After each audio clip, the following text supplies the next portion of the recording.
La belle-mère versa de l'eau sur elle-même, puis posa le bol sur les genoux de sa belle-fille, assise sur le canapé, occupée à manipuler son téléphone. À peine l'acte accompli, la belle-sœur surgit, furieuse, et gifla la jeune femme. « Pourquoi as-tu versé de l'eau sur ma mère? Pourquoi as-tu fait cela ?» La belle-fille, abasourdie, incapable de répondre, regardait successivement la belle-sœur et sa belle-mère, confuse et amère. Elle cherchait à comprendre ce qui se passait. À ce moment-là, le mari fit irruption, alerté par les éclats de voix. Il s'approcha et demanda « Que se passe-t-il ici ?» Sa sœur répondit vivement « Ta femme, ta stupide femme, a osé verser de l'eau sur notre mère. » Le mari, surpris, se tourna vers sa mère. « Maman, dis-moi ce qu'il s'est passé. » La mère, adoptant une voix tremblante, se mit à pleurer. « J'étais simplement là, sans rien faire. Je ne comprends pas ce que j'ai bien pu lui faire. Elle est arrivée et m'a versé de l'eau, sans raison. » La belle-sœur confirma immédiatement. « Oui, c'est exactement ce qu'elle a fait. Je l'ai vu de mes propres yeux. » Le mari, en colère, se tourna vers son épouse. « Pourquoi as-tu fait cela à ma mère ?» Alors qu'elle tentait de se justifier, la belle-sœur lui coupa la parole. « Elle veut mentir. Grand frère, je te dis que c'est devant moi qu'elle a versé cette eau sur maman. Ne l'écoute pas. » Le frère, agacé, rétorqua. « Laisse-la parler. Tu as déjà dit ce que tu avais à dire. » La femme, enfin autorisée à s'exprimer, déclara. « Tout ceci est une mise en scène. J'étais assise ici lorsque ta mère a elle-même versé de l'eau sur elle. Puis elle a posé le bol sur mes genoux. Tout ce qu'elle raconte est pure invention. Suivez attentivement cette vidéo jusqu'à la fin. La vérité finira par éclater. » La belle-sœur reprit. « Elle ment. Je l'ai vu faire. » La mère renchérit. « Je ne lui ai rien fait. Je lui parlais simplement. Et voilà qu'elle est allée chercher de l'eau pour me la verser. Moi. Ah, sa belle-mère? Je ne peux pas être sa mère. » Le mari, de plus en plus troublé, accusa sa femme. « Comment peux-tu manquer de respect à ma mère au point de lui verser de l'eau? Elle te parle et toi, tu fais cela ?» La jeune femme, à bout, jeta le bol à terre et s'écria. « Mais je n'ai rien fait. C'est un complot pour me chasser de cette maison. Ta sœur m'a giflé. Et toi, tu me condamnes sans même m'avoir écouté. » La belle-sœur hurla. « Comment ne pas te gifler après ce que tu as fait à notre mère? Voyez jusqu'où peuvent aller certaines belles-mères et belles-sœurs. Elles n'aiment pas la belle-fille et cherchent à la faire partir à tout prix, allant jusqu'à inventer une scène pour la faire accuser. » Le mari, furieux, s'exclama. « On ne touche pas à ma mère. Tu l'as fait. Maintenant, rentre dans la chambre, rassemble tes affaires et quitte cette maison. » La femme, anéantie, ne comprenait pas ce qui lui arrivait. La belle-mère enchaîna. « C'est donc ça la femme que tu m'as ramenée? Il y a tant de femmes bien élevées. Et toi, tu vas chercher celle qui n'a aucun respect des aînés. C'est juste son apparence qui t'a plu ?» Le mari, inflexible. « Ma mère et ma sœur sont la prunelle de mes yeux. Je ne lève pas la main sur une femme. Mais tu ne resteras plus ici. Tu pars. » La femme, les larmes aux yeux, s'apprêtait à répondre, lorsque la porte s'ouvrit. Un jeune homme entra, tenant un ordinateur portable. Le mari, exaspéré, s'écria. « Tu es malade ou quoi? Depuis que je t'ai confié mon ordinateur, tu te permets de l'amener maintenant. Tu sais que j'en ai besoin. Pourquoi ce retard ?» Le jeune homme tenta de s'expliquer. « J'ai fini ton travail depuis hier. Je l'ai juste testé chez moi pour m'assurer qu'il fonctionnait bien. Je ne voulais pas de problème avec toi. » Le mari lui demanda alors, d'un ton sec. « Tu es sûr? Donne-moi l'ordinateur. » Le mari, encore agité, prit l'ordinateur et s'installa. Il demanda calmement au jeune homme. « Ouvre-moi cette vidéo. Je veux voir la vérité de mes propres yeux. » Le jeune homme exécuta la demande. La vidéo commença à jouer. L'atmosphère devint lourde. Tous les regards étaient rivés à l'écran.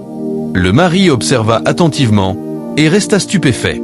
Ce qu'il découvrit dépassait l'entendement. Il regarda successivement sa mère et sa sœur, les yeux emplis de déception. « Maman, dit-il d'une voix posée, est-ce normal ce que vous avez fait ?» La mère, feignant l'ignorance, répondit. « Que ai-je donc fait? Explique-moi, mon fils. »« Viens voir toi-même, s'il te plaît, » répondit le mari. La mère s'approcha, suivie de sa fille.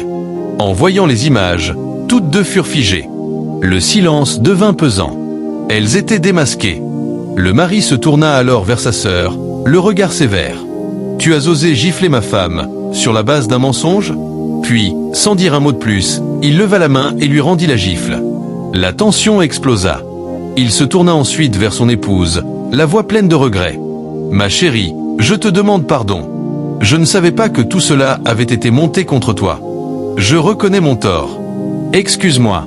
La femme, les yeux remplis de larmes, répondit. C'est toujours comme ça. Vous vous précipitez pour juger, sans chercher à comprendre. J'étais simplement assise, lorsque ta mère s'est versé de l'eau sur elle-même, puis m'a tendu le bol. Et aussitôt, ta sœur m'a frappé. Et toi, sans même m'écouter, tu m'as demandé de partir. Elle se tourna vers la belle-sœur, la voix tremblante. Tu ne trouveras jamais de mari avec une telle méchanceté. Tu resteras seule à cause de ton comportement. La belle-mère tenta de défendre sa fille. Elle trouvera un mari, sois en certaine. Elle sait respecter les gens, elle. C'est toi qui ne vaux rien. Mais la tension monta entre les deux femmes, qui s'invectivèrent violemment. Les disputes éclatèrent. Le mari, exaspéré, leva la voix. Stop. Calmez-vous toutes les deux. Vous êtes une famille. Que vous est-il arrivé pour nourrir autant de haine envers celle qui est devenue votre propre sang, votre belle-fille? Il regarda sa mère droit dans les yeux. Maman, la femme de ton fils est ton enfant. Tu es censé la guider, la corriger avec amour, et surtout la protéger.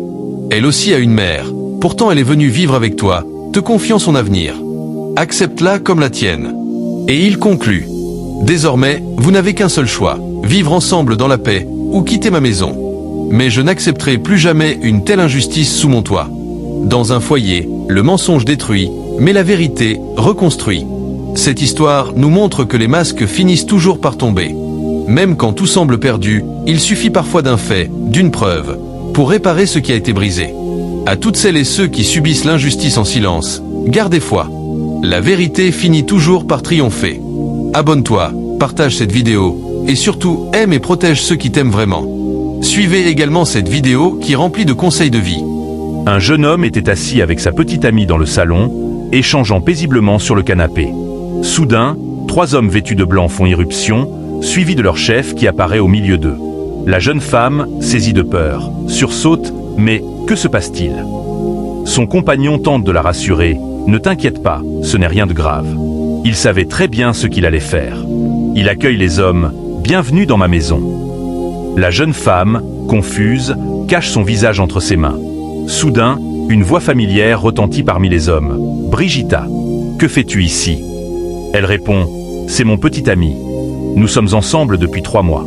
Le frère, stupéfait, Apollo, c'est ma sœur unique. Brigitta se jette dans les bras de son frère. Elle supplie, grand frère, aide-moi à sortir d'ici. Elle pleure, s'accroche à lui. Le frère tente de la défendre, nos parents sont morts. Je suis son seul repère. Mais Apollo sourit froidement, que puis-je faire? Le chef demande, où est ton sacrifice? Apollo montre la jeune fille. Le frère hurle, non, tu ne peux pas sacrifier ma sœur. Il s'agenouille, supplie, fond sonore grave. Apollo explose, et tout l'argent qu'elle a pris? Des millions. La fille recevant de l'argent, bar, alcool, luxe. Le frère lui demande, pourquoi ne m'as-tu rien dit? Elle répond, je sortais avec mes copines. Et vous? Si on amenait votre sœur pour un sacrifice, que feriez-vous? Le frère tente de l'arracher, mais c'est peine perdue. Brigitta s'agenouille devant Apollo. Je t'aime, ne me sacrifie pas. Gros plan sur elle, en larmes. Il lui répond, moi aussi je t'aime, mais je n'ai plus le choix. Le chef lève son bâton, assez. Le frère se dresse. Comment peux-tu lui faire ça? Il tente de l'attaquer, arrêté par les gardes. Le chef tranche, elle est tombée dedans. Elle doit subir. Le mouvement continue. Silence lourd, regard froid. Le frère et la sœur pleurent, impuissants. Elle tente de supplier encore une fois. Le chef l'ignore. Larmes, désespoir. Il invoque les puissances. Odilon, viens. Il tend le bâton. Lumière étrange, bruit surnaturel. La jeune fille court vers son frère, grand frère. Trop tard. Au ralenti, elle tombe à genoux. Et vous, que ressentiriez-vous si c'était votre sœur? Le frère pleure en silence. Le jeune homme place le bâton sur la tête de Brigitta. Elle tremble, puis s'effondre. Elle s'écroule, silence total. Le grand frère, submergé par l'amertume, s'écria « Brigitta !» Le chef du groupe tendit calmement la main, invitant le jeune homme à lui remettre le bâton. Le frère s'empara alors du corps inerte de sa sœur, la secoua avec désespoir et éclata en sanglots. « Oh ma sœur, tu me laisses ainsi? Pourquoi es-tu venue ici? Je t'ai pourtant tout donné, tout ce que tu demandais. » La scène était bouleversante. Ses pleurs déchiraient le silence, son chagrin transperçait l'atmosphère. Autour de lui, les autres membres observaient, impassibles, sans prononcer un mot. Relevant lentement la tête, le regard rempli de douleur et de révolte, il lança à l'assemblée. « Et vous? Auriez-vous accepté un tel destin pour votre propre sœur? Oh, ma petite sœur !» Le jeune homme s'avança alors, silencieux, et s'empara du corps sans vie. Il le porta dans une chambre voisine. Puis, sans un mot, ils se dirigèrent ensemble vers la sortie. Le mal ne vient pas toujours de loin. Parfois, il porte le visage de celui ou celle qu'on aime le plus. Brigitta n'a pas été trahie par un ennemi, mais par celui en qui elle avait placé sa confiance. Dans un monde où les apparences séduisent et les intentions se cachent, restons vigilants. Protégeons ceux que nous aimons avant qu'il ne soit trop tard. Et vous, si c'était votre sœur, votre fille ou votre amie, qu'auriez-vous fait?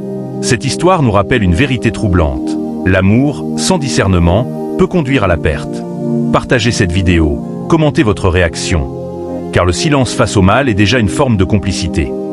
Le sacrifice a eu lieu. Le mal a pris, mais le chagrin reste. Le frère n'a pas pu sauver sa sœur, mais il a crié. Il a résisté.